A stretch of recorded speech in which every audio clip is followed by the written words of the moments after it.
நேயர்களுக்கு வணக்கம். நான் உங்க எம்பிஆர். நான் உங்க ஆர்ஜே அகிலா. இந்த நிகழ்ச்சி சினிமா என்னாவுடைய பாட்டு சொல்லும் செய்தி. ஸோ பாட்டு சொல்லும் செய்தியில் வழக்கமாக நான் நிறைய ப்ரிப்பேர் பண்ணிட்டு வருவேன். இப்போல்லாம் நீங்கள் பாட்டு சொன்னோடனே டக்குன்னு என்னுடைய மெமரியில் இருக்கிறதெல்லாம் தேடி சொல்லிட்டு இருக்கேன். ஸோ இன்னைக்கு எந்த பாட்டை கடைசியாக நீங்கள் சொன்ன பாட்டெலாம் நான் கண்டுபிடிச்சிட்டேன். இன்னைக்கு எந்த பாட்டு சொல்ல போறீங்க? நீங்கள் ப்ரிப்பேர் பண்ணாமல் வரீங்க. நான் நீங்கள் ஈஸியாக கண்டுபிடிக்கணும்னு பழைய பாட்டை நான் பார்த்துட்டு வந்திருக்கேன். அந்த மாதிரி தான் ஒரு பாட்டு நான் இன்னைக்கு பாட போகிறேன். உங்களுக்கு மறுபடியும் நான் நடுவில் இருந்து பாடுறேன், நீங்கள் கண்டுபிடிங்க என்ன. ஓகே. ஏழைகள் காதுகளில் செந்தேனல்லி சேர்க்கிற கலைஞனடி, தென்னாட்டில இருக்கிற இதயங்களை சங்கீதத்தில் ஈர்க்கிற இளைஞனடி. இந்த பாட்டு கேட்ட மாதிரி இருக்கு, ஆனா ஞாபகம் வரல. நீங்களே என்ன படம் என்ன பாட்டுன்னு சொல்லிருங்க. ஐயோ, என்ன இப்படி சொல்லிட்டீங்க? நான் ஆசையா எடுத்துட்டு வந்தேன்.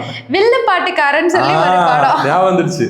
வில்லு பாட்டுக்காரன், தந்தேன் தந்தேன் அப்படின்னு ஒரு பாட்டு ஒட்டாம பாடுறதுக்கு தான் ஃபேமஸ். எஸ். அதாவது இந்த பாட்டுடைய ஸ்பெஷல் சொல்லணும் அப்படின்னா உலக சினிமா வரலாற்றிலேயே அப்படின்னு தான் சொல்லணும். எந்த மொழியில வேணா இது வரைக்கும் எத்தனையோ பாடல்கள் வந்திருக்கும். அதுல உதடு ஒட்டாமல் எழுதப்பட்டு வெளியான ஒரே பாடல் இந்த பாடல் மட்டும்தான், வில்லுப்பாட்டுக்காரன். இந்த படம் பாத்தீங்கன்னா மக்கள் நாயகன் ராமராஜன் அவர்களுடைய நடிப்புல 1992 நவம்பர் 27 வெளிவந்த படம்.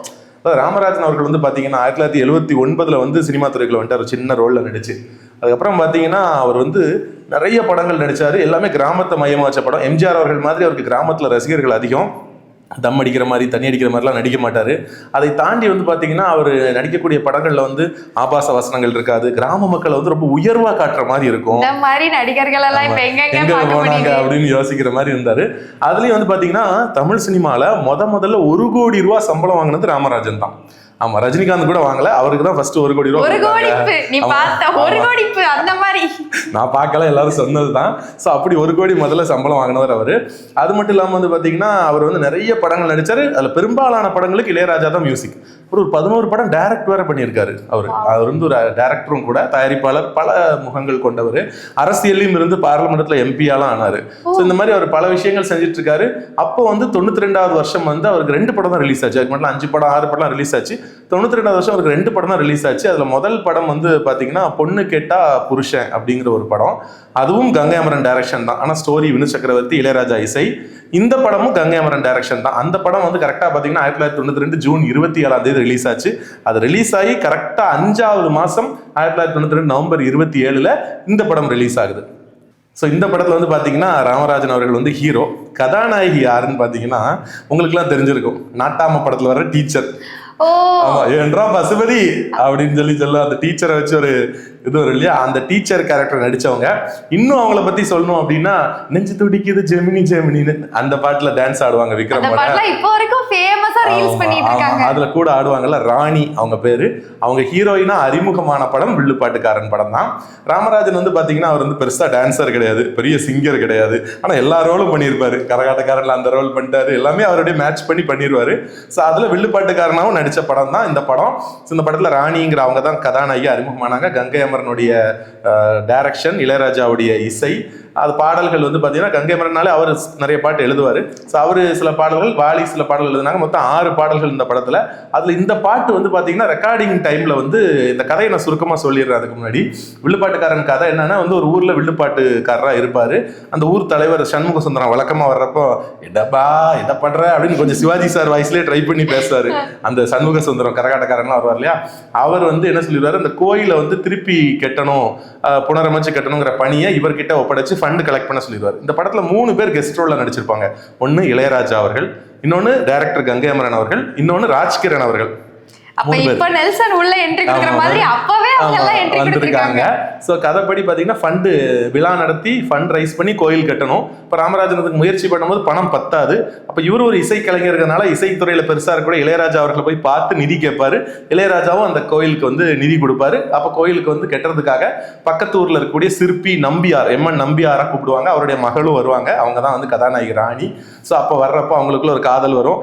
நம்பியார் அவங்களுடைய ரிலேஷன் சந்திரசேகர் ராஜசேகருக்கு அந்த பொண்ணை கல்யாணம் பண்ணி கொடுக்கணும்னு நினைச்சிட்டு இருப்பாங்க. ஊர் தலைவரோட பையன் விகாஷ் ரிஷின்னு ஒருத்தர், அவர் இந்த பொண்ணு மேல ஆசைப்படுவாரு. இதையெல்லாம் மீறி பல சதிகளை தாண்டி கோயில் கும்பாபிஷேகத்தை ராமராஜன் எப்படி நடத்தினாரு, அவர் மனசுக்கு பிடிச்ச ராணியை எப்படி திருமணம் செஞ்சாரு அப்படிங்கிற இந்த படத்துடைய கதை.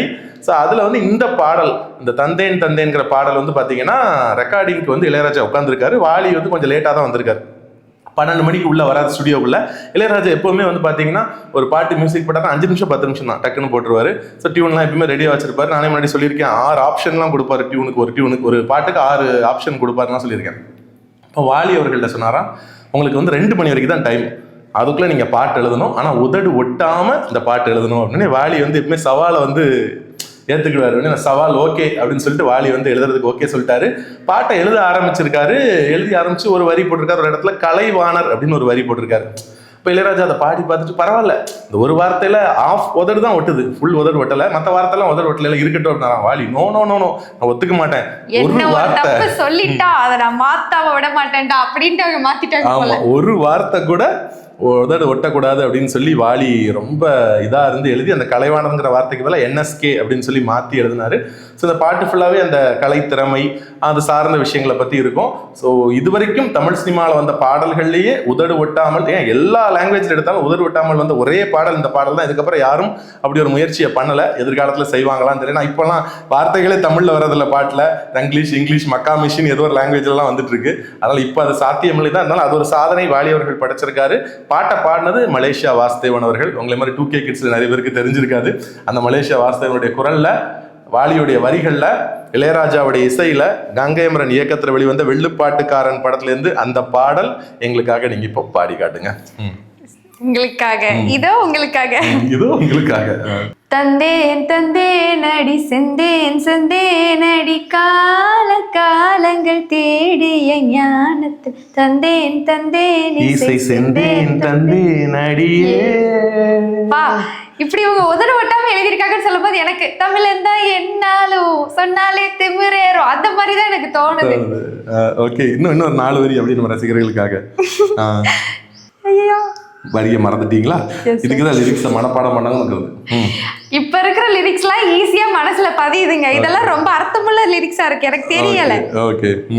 நீ இங்கு கேட்டதில்லை அந்நாளிலே கிந்தனின் சரித்திரத்தை, திண்டாடிய நாட்டுக்கு இசையிலே தந்தானடி என்எஸ்கே தன் கருத்தை. சூப்பர், என்எஸ்கே தன் கருத்தை. இந்த இடத்துல தான் அவர் கலைவாணர்னு முதல்ல எழுதியிருக்காரு. அது ஆஃப் உதடு ஒட்டுன்னு இளையராஜா சொன்னதுனால அதை தூக்கிட்டு என்எஸ்கேன்னு போட்டிருக்காரு. என்எஸ் கிருஷ்ணன் அவர்கள் வந்து கலைத்துறைக்கு செய்த பங்கு மிகப்பெரிய பங்கு, அதை இந்த பாட்டில் கௌரவப்படுத்தியிருக்காங்க. ஸோ இதுதான் இந்த பாடலுடைய சிறப்புன்னு சொல்லலாம். இதை நீங்கள் வந்து ஒரு தடவை போய் கேளுங்க. இந்த படம் வந்து பார்த்தீங்கன்னா கொஞ்சம் ஃப்ளாப் ஃபிலிம் தான். இந்த வருஷம் வந்து அந்த 2 படமே 92 அவருக்கு வந்த 2 படமே ராமராஜனுக்கு ஃப்ளாப்பு தான். ஆனால் இந்த படத்துடைய பாடல்கள் வந்து மிகப்பெரிய வெற்றி. இப்போ வரைக்குமே நீங்கள் வந்து ஊரில் கிராமத்தில் திருவிழானா இந்த பாட்டெலாம் அடிக்கடி போடுவாங்க. ஸோ ரொம்ப நாளைக்கு முன்னாடி கேட்டிருப்பீங்க. மீண்டும் முதல்ல யூடியூப்ல போய் இந்த பாடலை கேட்டு என்ஜாய் பண்ணுங்க. இப்போ பாட்டு சொல்லும் செய்தி இங்கே நிறைவடையுது. மீண்டும் மற்றொரு பாட்டு சொல்லும் செய்தி நிகழ்ச்சியில் சுவாரஸ்யமான இன்னொரு பாடல் பற்றிய தகவல்களோட பாடலோட வந்து உங்களை சந்திக்கிறோம். அதுவரை உங்களிடம் விடைபெறுவது உங்கள் எம்பியா, உங்கள் அர்ஜி அகிலா. பாய், டாடா.